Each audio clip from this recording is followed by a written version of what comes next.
coração de cada um deles para a glória do teu nome, Senhor. Senhor, eu quero te agradecer também pela vida do pastor André, que o Senhor possa usá-lo poderosamente nessa noite, que o Senhor traga à memória dele tudo aquilo que ele estudou, que o Senhor seja com cada um de nós, que possamos estar atentos a ouvirmos a tua palavra, Senhor, porque é a tua palavra que faz a diferença na nossa vida. Em o nome do Senhor Jesus Cristo, assim nós te pedimos e te agradecemos, Senhor. Amém.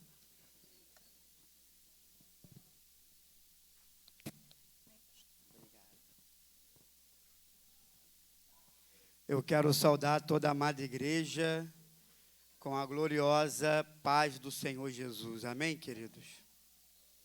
Aos nossos irmãos da transmissão, estamos tendo algumas dificuldades com a internet hoje, mas o Senhor é bom e tem cuidado de nós, tem ministrado a sua graça. Amém, queridos?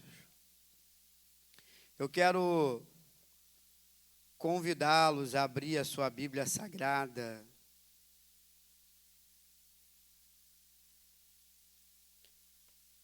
na carta aos Hebreus, capítulo de número 12.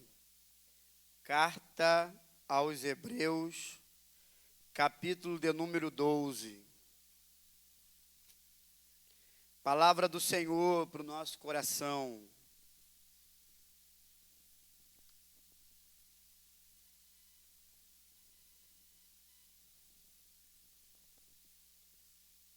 Glórias a Deus. Todos acharam a carta aos Hebreus, capítulo de número 12. Eu quero ler com os irmãos a partir do versículo de número 1.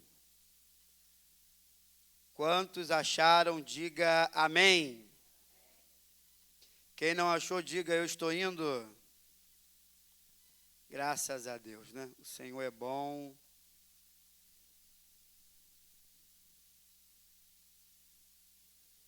Diz assim a palavra do Senhor.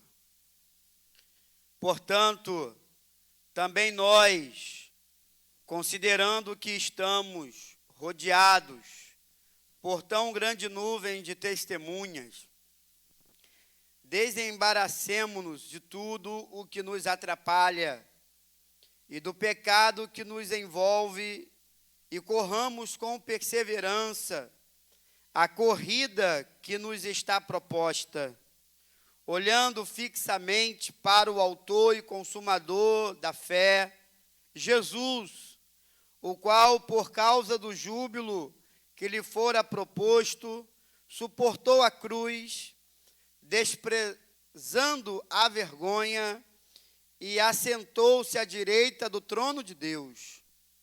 Refleti profundamente sobre aquele que suportou tamanha oposição dos pecadores contra a sua própria pessoa, para que não vos fatigueis, tampouco desanimeis. Amém? Queridos de Deus, há talvez uma semana, um pouco mais ou um pouco menos, uma pessoa, enquanto eu estava na oficina do irmão Diego, a sua mãe veio falar comigo. E no meio da conversa, ela me trouxe uma pergunta sobre um texto bíblico. E a pergunta era exatamente falando sobre Hebreus capítulo 12, versículo 1. E ela me contou algo que ela ouviu, né? E depois me perguntou o que é que eu achava. E aí ela trouxe, eu li o texto, eu falei para ela assim, olha, agora eu não quero ser leviano e dar uma resposta definitiva para o sentido desse texto, porque eu nunca parei para examiná-lo, né?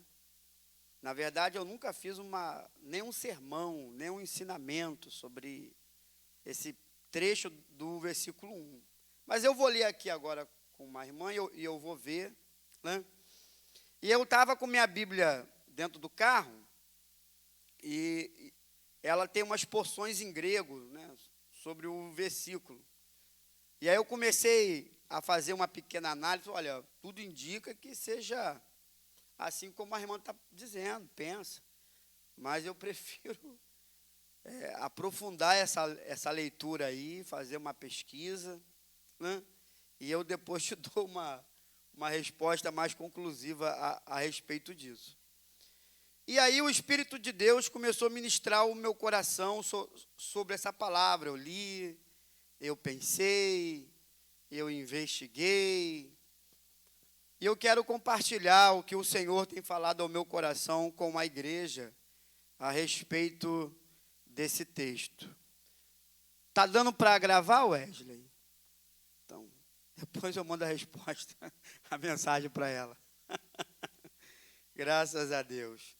Meus irmãos, bem, o escritor aos Hebreus, ele começa a tratar sobre os heróis da fé, no capítulo 11, falando sobre grandes homens, mulheres, servos e servas do Senhor, que durante toda a história do Antigo Testamento fizeram façanhas, fizeram proezas, e eles eram todos homens iguais a nós, sujeitos às mesmas fraquezas, às mesmas fragilidades, mas que diante dos embates que eles tiveram, diante de tudo aquilo que eles enfrentaram, eles conseguiram aprender a lidar com a fraqueza deles e com os problemas que eles enfrentaram.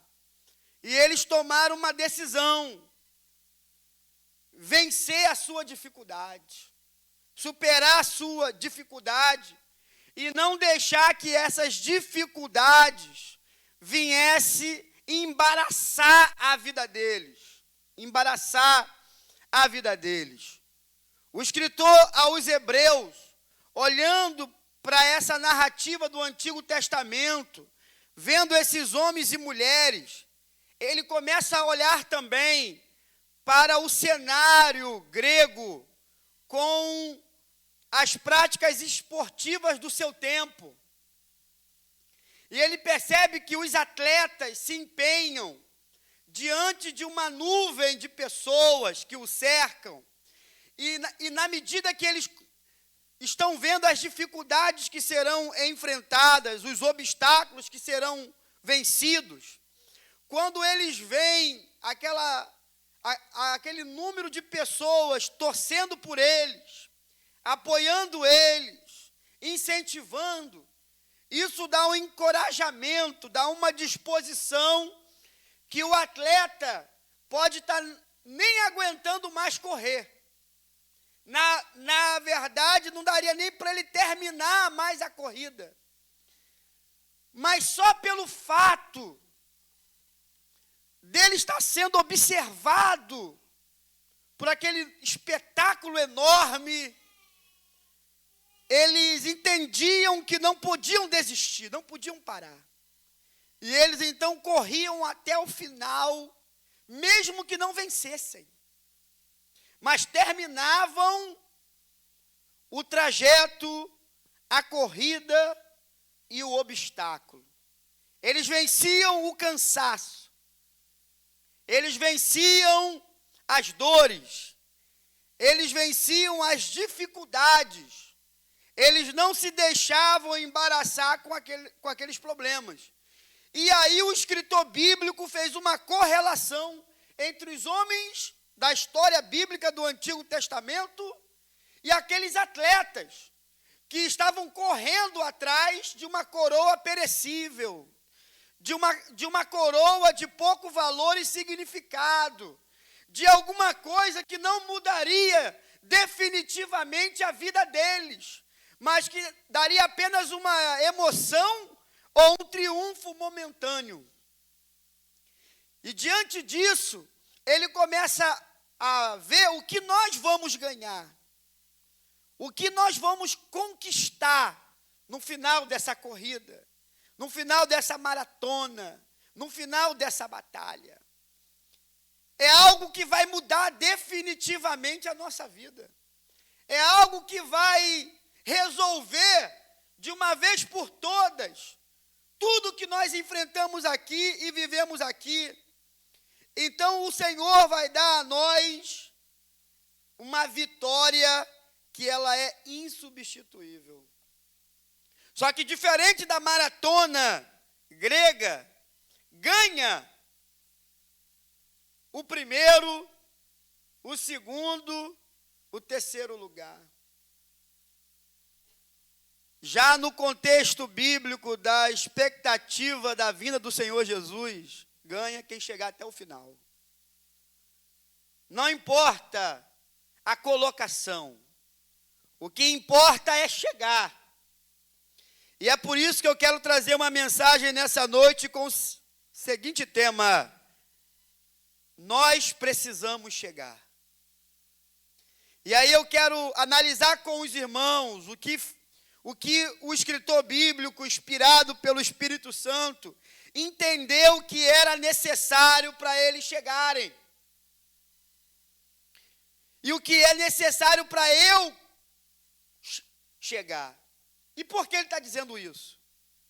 Porque ele está vendo diversos irmãos que começaram na fé. Diversos irmãos que pelejaram, que começaram uma caminhada, mas começaram a se embaraçar com os problemas da vida e começaram a se enrolar com as práticas pecaminosas. Os problemas da vida e as práticas pecaminosas foi fazendo esses irmãos que começaram a ficar pelo meio do caminho, a não chegar. E não era um, não era dois, não era três, era muita gente. Muita gente que via a perseguição, muita gente que via as necessidades, muita gente que viam as tentações e as pressões, passaram a ceder. E eles passaram a achar que, diante do que eles estavam enfrentando, eles estavam sozinhos. E é por conta disso que o escritor bíblico diz: portanto, também, já emendando a dissertativa com o texto que vem do capítulo 11, que é sobre os heróis da fé. E aí ele diz: portanto, também, nós, considerando que estamos rodeados por tão grande nuvem de testemunhas. Aí logo você pensa que a testemunha é as pessoas que nos cercam. Família, parente, amigos, vizinhos, conhecidos, companheiros de trabalho. Mas não. A palavra testemunhas aqui é marturos, no grego.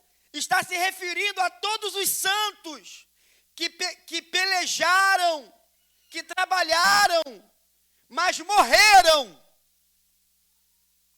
mas completaram a missão deles. E nós temos então eles como testemunha, não no sentido de acompanhar o espetáculo, aqui que está a grande diferença, não no sentido de como quem está acompanhando um espetáculo, os jogos, a corrida, mas no sentido de testemunharem que eles venceram as dificuldades, venceram os problemas, venceram aquilo que se opunha a eles, e eles conseguiram não se embaraçar com as coisas desta vida, nem se atrapalhar com o pecado, e chegar até a reta final, mesmo não conhecendo o prêmio que receberiam.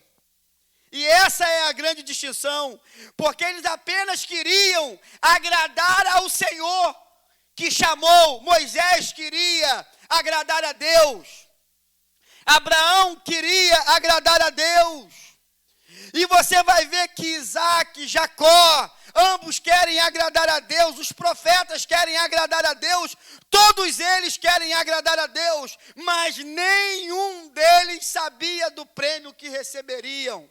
Eles não tinham a visão da vida eterna, eles não compreendiam a revelação de Jesus glorificado e no que Jesus, juntamente com o Pai, preparou para o seu povo e a sua igreja. Eles não tinham as visões das mansões celestiais, nem da eternidade. Eles só queriam fazer aquilo que o Senhor havia mandado a eles. Mandado a eles. E aí, por que então essas testemunhas são importantes? É porque ele começa a comparar essa nuvem de testemunha com os nossos problemas. Ou seja, qual é o meu problema diante do povo que peregrinou lá no deserto? Qual é o meu problema diante das dificuldades que teve na caminhada, nas invasões, na perseguição do rei, das autoridades que prendiam, matavam e torturavam? O que é a minha luta com a vida que o profeta Jeremias teve nas cisternas rotas da vida? Ou o que é a minha luta comparado a Micaías vivendo a pão e água no cárcere?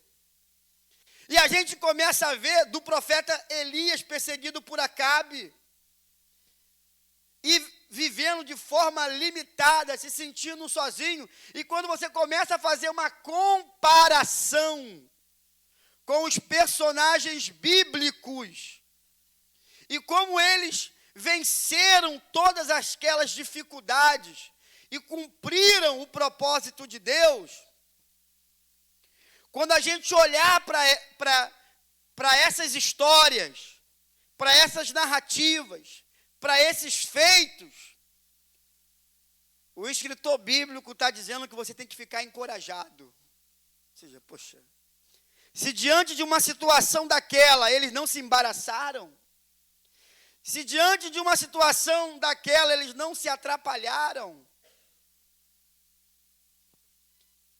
só que aí ele puxa e diz assim, olha, ainda no versículo 1, corramos com perseverança a corrida que nos está proposta. Tem uma corrida para você, meu irmão. Tem uma corrida para mim. Tem uma corrida para nós. E o que nós temos que fazer? Correr. Mas é correr com perseverança. Significa dizer que eu não posso parar essa corrida. Ainda que eu esteja cansado. Ainda que as minhas pernas estejam doendo. Ainda que eu não tenha mais força, mais energias. Ainda que eu me sinta sem condições de chegar até a reta final. Ainda que eu não acredite que eu vou sobreviver diante disso tudo. Mas ele está dizendo assim, olha, você precisa correr. Você precisa correr com perseverança, não desistir. E essa ideia de perseverança é você continuar a corrida agora, do mesmo jeito que você começou. Qual é a ideia de perseverança? É você estar agora na corrida, do mesmo jeito que você começou. Você não está mudando, você está continuando, você está perseverando. Porque se você estiver correndo de forma inferior agora, da maneira que você começou, significa dizer que você não está perseverando. Não está perseverando. E aí o escritor bíblico, ele percebeu que uma das maneiras pelas quais as pessoas vão reduzindo a sua caminhada e começam a parar, é porque elas começam a olhar para o lugar errado. Elas começam a prestar atenção aonde não devem prestar atenção. Elas começam a olhar para onde não deveria olhar. E aí você começa a perguntar por que algumas pessoas pararam. Porque se chatearam com uma igreja, se chatearam com o pastor, com a liderança, com o líder, com isso. E ela começa. Aí vem a grande pergunta que o texto bíblico nos propõe. E Jesus te fez o quê? O que é que Jesus te fez? Porque quando a gente começa a usar essas desculpas esfarrapadas, sem pé e sem cabeça, que não justifica nada, né? É uma demonstração que Jesus não é o nosso alvo. A gente não está olhando para Jesus. Nós estamos olhando para o líder, nós estamos olhando para a Constituição, para a estrutura, para as pessoas, para as circunstâncias, para os momentos, para o meu sentimento, para o meu estado psicológico, para o meu estado emocional. Eu estou olhando para tudo, eu só não olho para Jesus. Aí ele diz, olha, olhando fixamente, você não pode tirar os olhos. Olhando fixamente para o autor e consumador da fé. O que é que ele está dizendo? Quem salvou você? Não foi Paulo, não foi Pedro, não foi João. Quem morreu por você? Não foi Paulo, não foi Pedro, não foi João, não foi eu. Quem operou a salvação, quem gerou essa fé dentro de você, quem operou essa salvação tão preciosa é Jesus. Então, a minha vida tem que estar fixada em Cristo. Eu não posso perder Cristo de vista. Eu não posso deixar que as pessoas tirem a minha visão de Jesus. Eu não posso deixar que os problemas da vida tirem a minha visão de Jesus. Eu não posso deixar que até as minhas quedas, as minhas fraquezas, os meus deslizes, as minhas crises, as minhas dificuldades tirem os meus olhos de Jesus.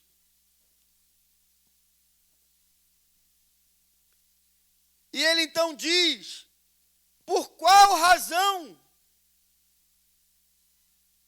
Por qual razão? Que o segredo de manter os olhos em Cristo é a gente saber suportar as coisas. O problema que a gente acha que a gente não consegue suportar as coisas. A gente acha que a gente rebenta, que a gente quebra, que a gente se estraga com as coisas. Mas nós somos pessoas, se queremos viver um evangelho saudável, se queremos ser uma igreja saudável, e se a gente quer ter uma espiritualidade madura, a gente tem que aprender a suportar as coisas. Suportar. Veja aí ainda no versículo 2. Jesus, o qual, por causa do júbilo que lhe fora proposto, suportou a cruz, desprezando a vergonha, e assentou-se à direita do trono de Deus. Jesus suportou a cruz e desprezou a vergonha. A gente não suporta o peso das nossas dificuldades e lutas. E a gente não quer ser envergonhado. Aí o que acontece? Só que Jesus, ele suportou, desprezou a vergonha, mas aonde ele está? À direita de Deus. Se eu suportar, se eu desprezar a vergonha, se eu manter os meus olhos fixos, e essa é a diferença dessa nuvem de testemunhas, que são esses homens e mulheres que morreram pela sua fé, deixaram para nós, é que eu sei para onde eu estou indo. Eu sei o que me espera. Eu sei o que eu vou encontrar. Eu sei por qual razão eu estou sofrendo, padecendo e enfrentando as dificuldades, esmurrando minha própria carne, dizendo não ao meu eu, vencendo os meus sentimentos, vencendo as minhas crises, lidando com as minhas dores, com os meus problemas, porque eu sei para onde eu estou indo. E o Senhor Jesus, Ele nos garantiu para que aonde Ele estivesse, nós estivéssemos também. E aí o texto bíblico diz no versículo 3, refleti profundamente sobre aquele que suportou tamanha oposição dos pecadores contra a sua própria pessoa, para que não vos fatigueis, tampouco desanimeis. E eu preciso refletir, eu preciso pensar, e eu preciso analisar o meu coração. Eu estou desanimado, eu estou cansado dessa vida de ser crente. Essa vida de ser crente está me cansando. Eu estou exausto com a minha fé. Eu estou desmotivado com a minha fé. Eu já não tenho a mesma coragem, a mesma disposição e a mesma força que eu tinha antes. Sugou as minhas forças. Quantos anos já se passaram para você? Quantos anos já se passaram para mim? E depois desses anos, como que você está? Caleb disse para Josué, já passaram-se 40 anos, e eu estou tão forte como eu estava quando nós saímos do Egito. Significa que ele já estava com mais de 80 anos, mas está dizendo que o ânimo dele, o vigor dele, era maior do que quando ele estava com seus quarentão e lá vai bordoada. Você entendeu? Porque você pode estar arrebentado fisicamente. Porque o mundo físico, o desgaste da vida, envelhece a gente, engorda, né? Deixa as rugas, tira nosso cabelo, dá cabelo branco, faz a barriga crescer, dá varize. Mas o que não pode tirar da gente, é o ânimo.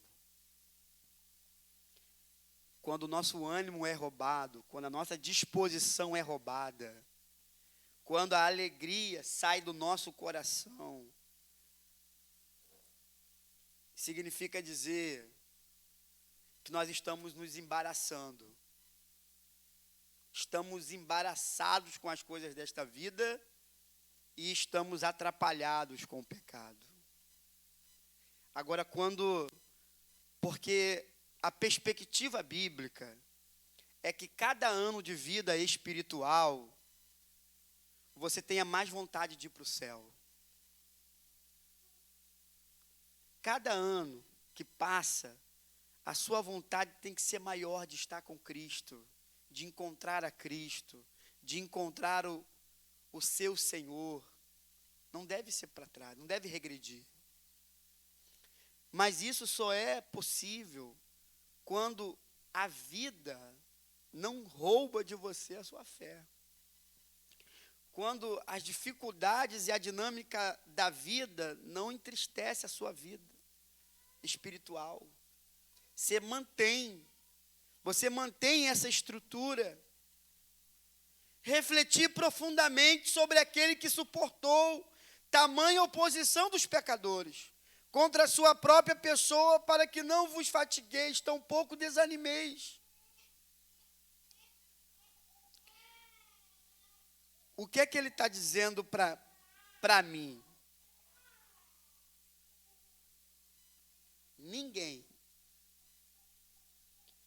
encarou algo mais sério do que Jesus. Ninguém enfrentou uma tentação maior do que Jesus. Ninguém sentiu a maldade e o pecado das pessoas mais do que Jesus. Mas ele suportou. E aí o que é que ele quer nos ensinar? É que qual é a desculpa que eu estou dando? Ah, Senhor, eu estou cansado. Eu estou muito ocupado. Eu preciso trabalhar, eu preciso conseguir mais dinheiro. Eu preciso pagar minhas contas. Eu preciso dar um bom estudo, eu preciso comprar um carro, eu preciso construir a minha casa. Eu preciso organizar minha vida, a gente vai... E nós vamos falando. E a lista é enorme. Só que nenhuma delas é verdade. Ela tem, eu disse isso para um homem chamado William ontem lá em Papucaia. Ele diz que toda vez que ele vai na igreja, ele levanta a mão, aceitando Jesus. Mas ele já usa droga há mais de 30 anos. E não consegue deixar a droga. E eu digo, e ele diz, pastor, eu já não aguento mais. Eu falo para Jesus, Jesus, eu não aguento mais, Jesus. Aí eu falei assim para ele, olha, você tem o sentimento de verdade, só não é verdade. O sentimento que você tem quando você chora e quando você pede, esse sentimento é verdadeiro. Mas a vontade de dar um basta nisso não é verdadeiro. Você quer continuar usando droga. Aí ele murchou assim, ficou sério. É, pastor, é verdade. Você me entende. Falei, quanto você já gastou hoje? R$300, pastor. Ó, o senhor está falando aí, eu estou com 2 pinos aqui, doido para me usar. Eu disse para os rapazes aqui que eu ia usar isso agora, mas vocês abordaram a gente aqui, e aí eu estou aqui ouvindo o senhor. Porque a gente fala as coisas para as pessoas e para Deus, e até para nós mesmos, com um sentimento de verdade. Só não é verdade. Isso é uma maneira de tentar enganar a nossa consciência.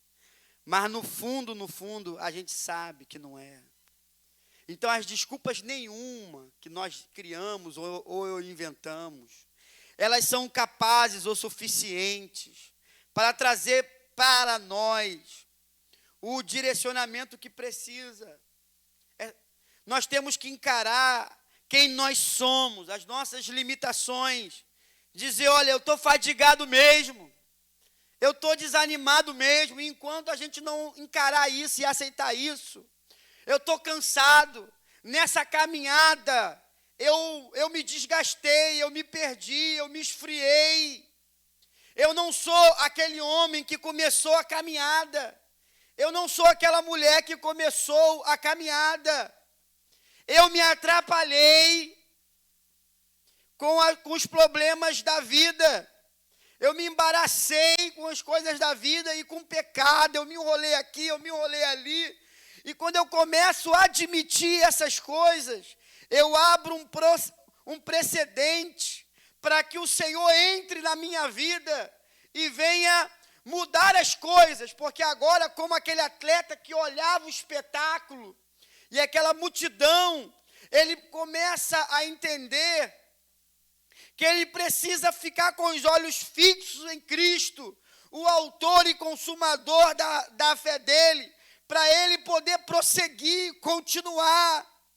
Porque se a gente for olhar para as coisas que nos afligem, a gente para mesmo. Se a gente começar a olhar para os problemas, a gente desiste mesmo. Essa que é a verdade. Mas se nós ficarmos com os olhos fixos em Cristo, não tirar os olhos de Jesus, a gente continua essa caminhada. A gente chega até o final. A gente não para. E aí você vai perceber uma coisa incrível, né? Uma coisa incrível. Eu estou muitos anos nessa pegada firme aí, ó. Mas tem dia, assim como qualquer um, que eu não aguento levantar. Mas depois que eu levanto e eu venço a minha limitação, e eu boto meu pé no reino, na obra de Deus, a graça de Deus vem sobre a nossa vida. E aí Ele renova a nossa força, o nosso ânimo, o nosso vigor. Quando você vê, a hora já passou, vidas estão sendo abençoadas, estão sendo alcançadas, estão sendo ministradas. E chega então, mais uma missão cumprida. E é assim que a caminhada, Elias pensou em desistir. Moisés pensou em desistir. Chegou um ponto que Moisés não aguentava mais o povo. Não aguentava mais o povo. Mas teve uma hora que Elias se viu sozinho, quando não estava. Para ele estava sozinho. Mas Deus sabia que havia 7.000 joelhos que não se dobraram a Baal. Mas o desânimo bate na vida de qualquer um. O enfraquecimento, porque as pancadas são tão fortes, tem pancada que é tão forte, que a sensação que a gente tem é que nós vamos perecer.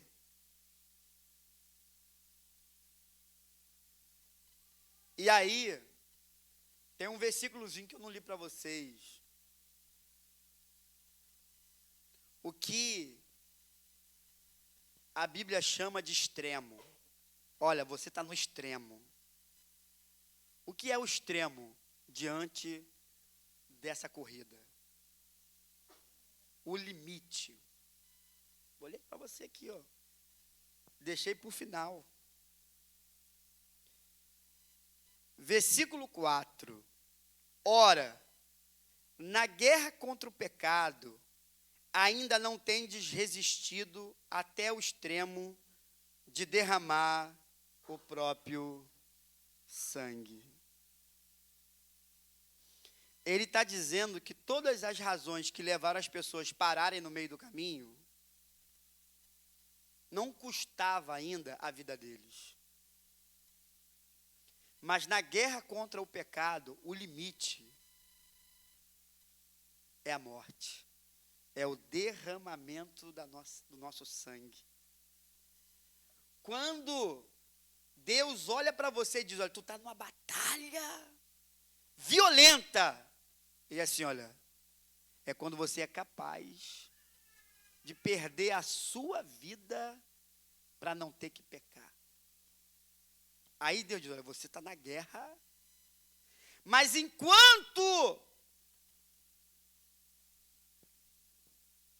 isso não aconteceu, você ainda está na caminhada suave. A nossa luta ainda é suave. A sua peleja ainda é suave. A situação ainda está devagar. Só que as pessoas naquela época já estavam se embaraçando. E ele diz, olha, ainda não é razão.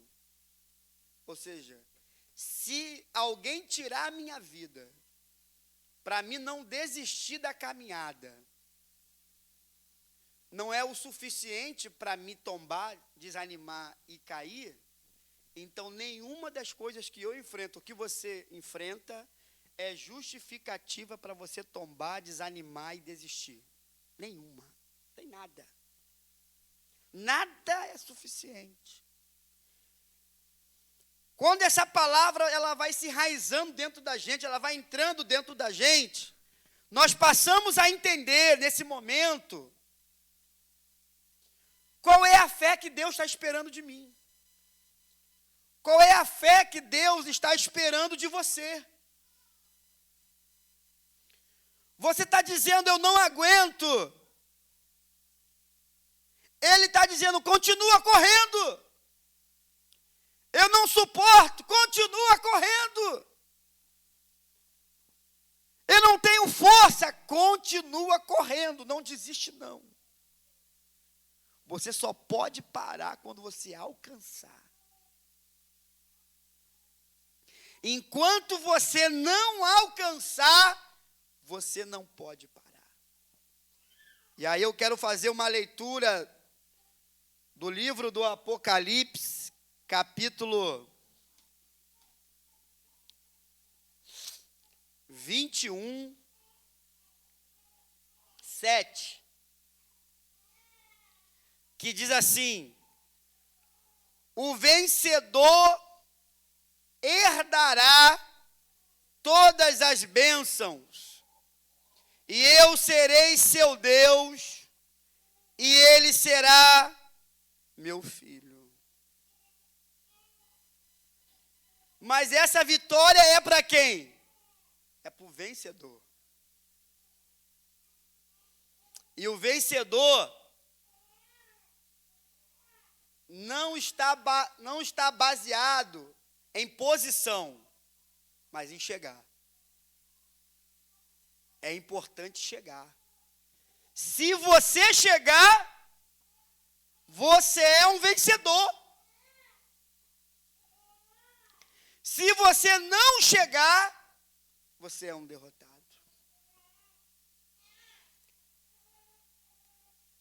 E derrotado aqui é ficar no meio do caminho.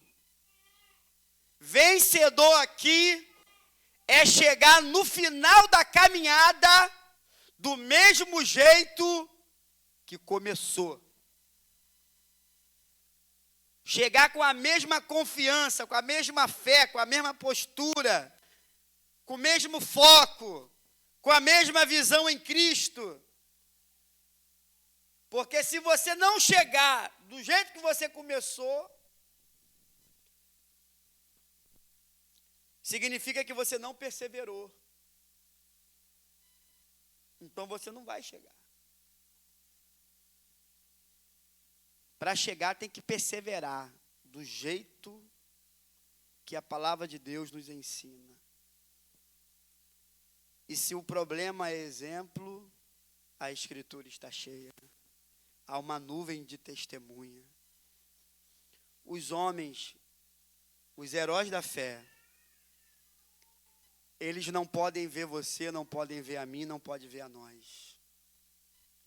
Mas eles sabem que nós estamos aqui. E que há uma igreja aqui que está caminhando. E é por isso que a Bíblia diz que eles são um testemunho. Porque eles foram capazes de morrer por aquilo que acreditaram. Baixe a sua cabeça, feche seus olhos.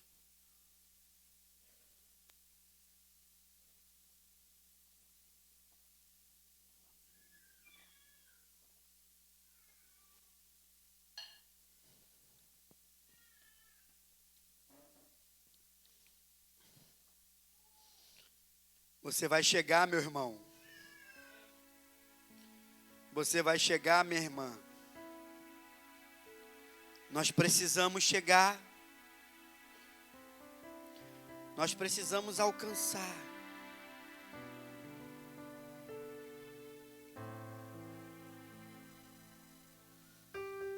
Em cada evangelismo desse, a gente começa a se deparar com as pessoas que ficaram no meio do caminho. A gente começa a ver pessoas que evangelizaram um dia e hoje não evangelizam mais. Que trabalharam um dia e agora não trabalham mais. Que caminhavam na casa de Deus e agora não caminham mais. Que serviam ao Senhor e agora não servem mais.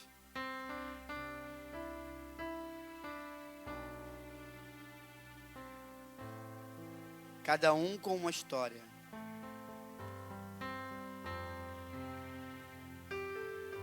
Na alma deles existe uma razão.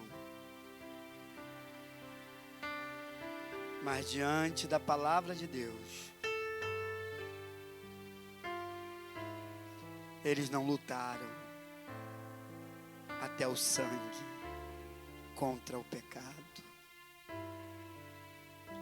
Que o Espírito de Deus possa estar ministrando o seu coração.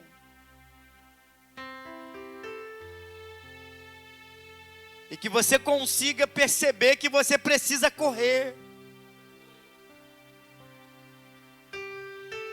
Que você precisa superar tudo que você está sentindo. Eu sei que as pernas doem.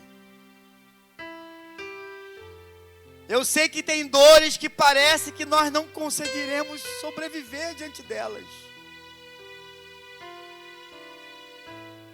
Tem momentos que nós nos sentimos que parece que é o final para a gente. A gente não consegue controlar a angústia. A gente não consegue controlar os sentimentos. São fortes demais. Mas o Senhor é poderoso. E o Senhor está cuidando de ti. O Senhor está cuidando de mim. O Senhor está cuidando de nós. E a boa mão do Senhor está nos ensinando. Não pare de olhar para Cristo. Não pare de olhar para Cristo. Não perca a visão de Cristo. Senhor Deus, muito obrigado, meu Pai querido, por estarmos na Tua casa nessa noite. Hoje é o 3º dia de evangelização, de carnaval, Senhor. Estamos empenhados em cumprir a Tua obra, fazer a Tua missão, em levar a mensagem de salvação às pessoas, em levar a mensagem de vida eterna às pessoas. E nós precisamos, meu Deus, da Tua graça. Nós precisamos, meu Deus, do Teu poder, da Tua misericórdia. E a minha oração nessa noite com a Tua igreja: não deixa a Tua igreja parar de correr. Trabalha no ânimo do Teu povo. Trabalha no vigor do Teu povo. Tira esses tropeços da nossa frente. Tira esses impedimentos da nossa frente. Desembaraça os nossos sentimentos. Desembaraça os nossos pensamentos. Desembaraça a nossa família. A nossa vida profissional. A nossa vida ministerial. A nossa caminhada do dia a dia. Desembaraça. E nos ajuda, meu Deus, a continuar essa corrida. Nos ajuda a continuar, ó Deus. Sozinho não conseguiremos. Sozinhos não temos condições. Porque grande é a dificuldade, Senhor. Tem pessoas que precisam voltar. Voltar a ter aquele vigor, aquele ímpeto, aquela disposição, aquela motivação para estar nos cultos, na escola bíblica, nos evangelismos, nas obras, nos trabalhos. Tem pessoas que precisam, meu Deus, voltar a ter a visão, a coragem, o desejo de fazer a Tua vontade e cumprir os Teus desígnios e propósitos. Tira todo o esfriamento do coração do Teu povo. Não deixa que as pancadas da vida e da caminhada venha travar os nossos pés, venha travar o nosso ministério, venha impedir o nosso crescimento, o nosso andamento.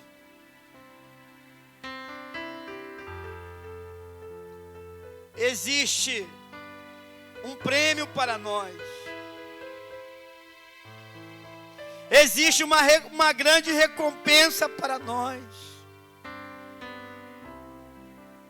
E eu quero, meu Deus, alcançar essa recompensa. Eu quero que os meus irmãos alcancem essa recompensa. Mas precisamos ser tratados pelo Teu Espírito. Precisamos ser tratados pelo Senhor. Ser tratado, ser trabalhado pelo Teu Espírito.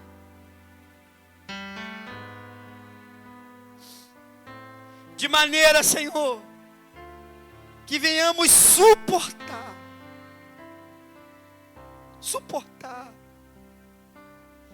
Não deixa o peso das coisas desta vida nos quebrar.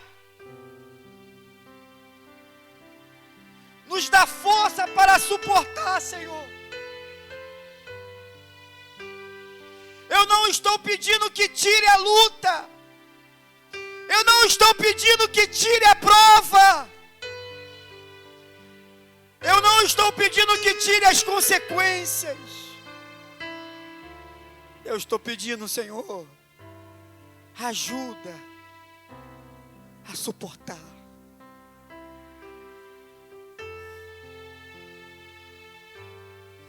São muitas lágrimas, Senhor.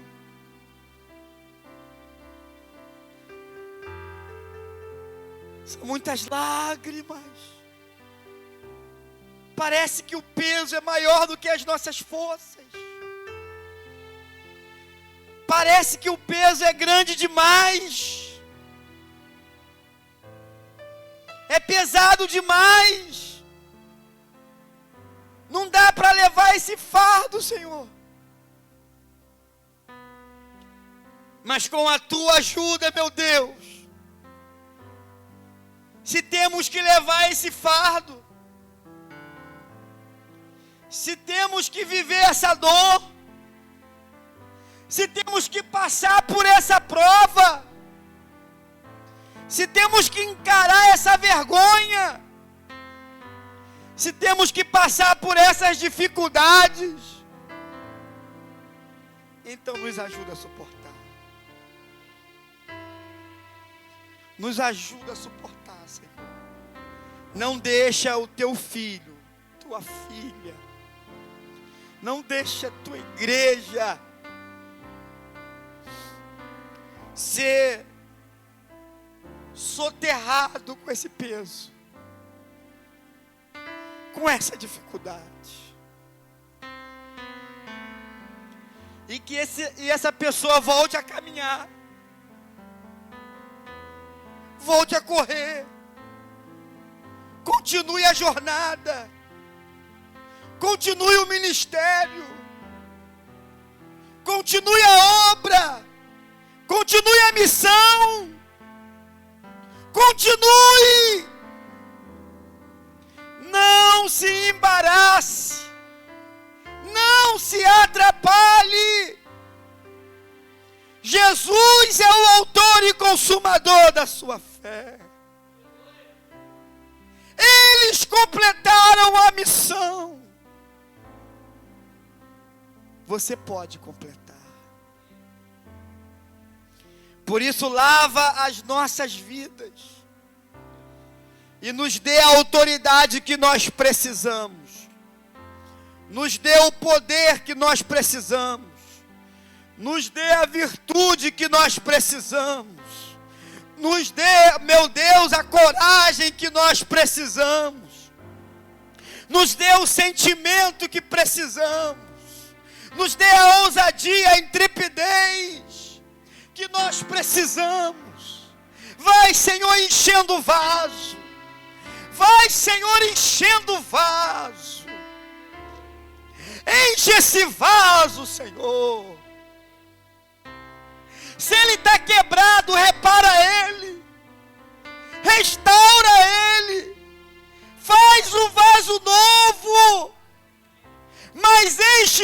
de azeite, enche ele de poder, enche ele de autoridade, em nome do Senhor Jesus. E aqui eu quero aproveitar, Deus, para pedir que tenhamos motivação dobrada, ânimo dobrado, encorajamento dobrado, e venhamos sair daqui nessa noite diferentes, para a glória do nome do Senhor, em nome de Jesus, amém e amém. Graças a Deus. Diaconisa Rosângela.